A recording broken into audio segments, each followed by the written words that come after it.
Hi, we are Ben. They are Ben. we, and we are the. We are Diana too. We are Diana? Here we are. We are Diana.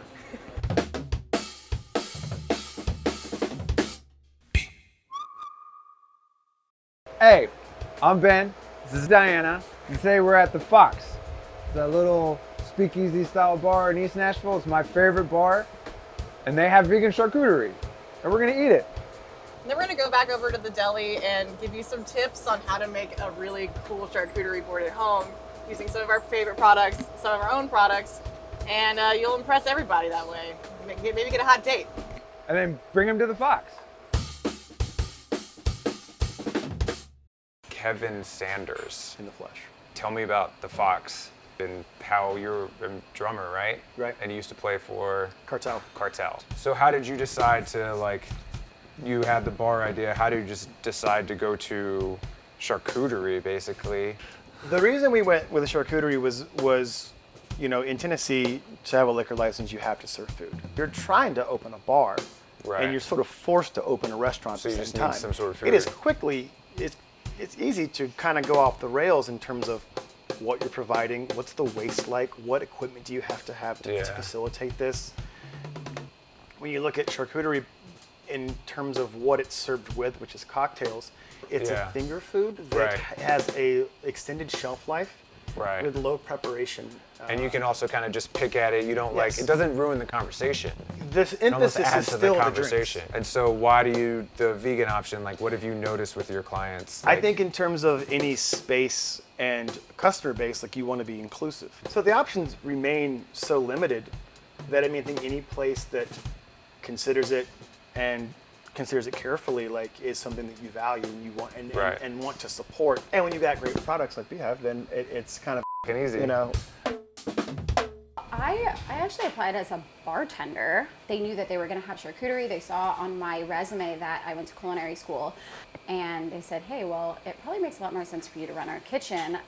I love kind of the flexibility that comes with making charcuterie boards. It was a head scratcher for people at first because they're wrapping their minds around, like, it's meat and it's cheese. How can you possibly make it vegan? But luckily we have companies like you guys to make that possible for us. Okay, if you want to just like kind of walk me through what we have on this charcuterie. Yeah. All right, here we have Beehive pepperoni, Miyoko's Sharp Farmhouse.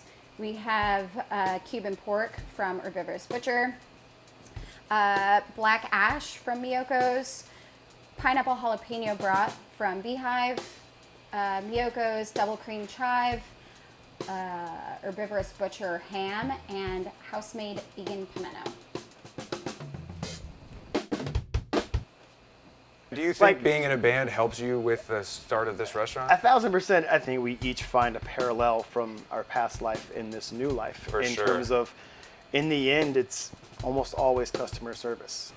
I think some of the parallels are, for example, how can you do the same thing every night in the same space Right. and have every night feel different? Yeah. You know, and so, yeah, I go into a venue and play the same songs, maybe in the same order, Right. for 8 weeks. Totally. Should feel the same, but every night's different.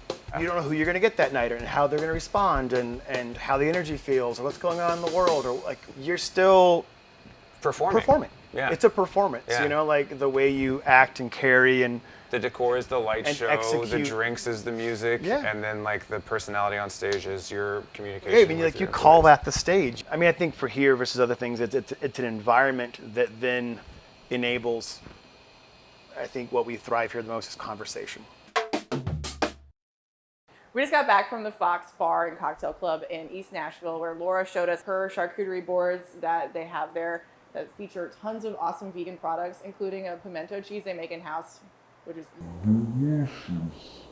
I just want to come back and show you some like Instagram hacks to make the most beautiful charcuterie boards to eat that are different textures, different colors, different tastes. We got bitter, salty, sweet, savory, smoky, like crunchy, like all kinds of different things. I will just start picking and choosing. We have some of our seitan bacon that I cooked up. I'm just gonna throw it over here.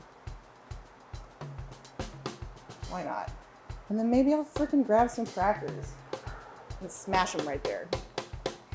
This This is a Treeline nut cheese. I believe it's made with cashews, and this is the garlic and herb. We're gonna like take a big old blob and kind of make a little hill. Why not? We'll take some olives because that goes really nice with that. And just kind of just play with it. We're gonna do the same thing with some hummus. Beep, boop, beep, boop, beep, boop, beep. Put some freaking sun-dried tomatoes in there. Flap. It's all about tucking. Tucking, building. As you can see, I'm just kind of like going wherever I want because eventually they'll just come together like a prairie, a meadow of wildflowers. This crazy twilight, sparkly vampire moment. You know what I'm talking about? The point is, be whimsical about it. Have fun with it. Different textures, different colors, different tastes. Like you want it to be a, what's the word? Like a cornucopia of flavors and textures. And I swear, if you brought this to someone's house, they'd be like, damn,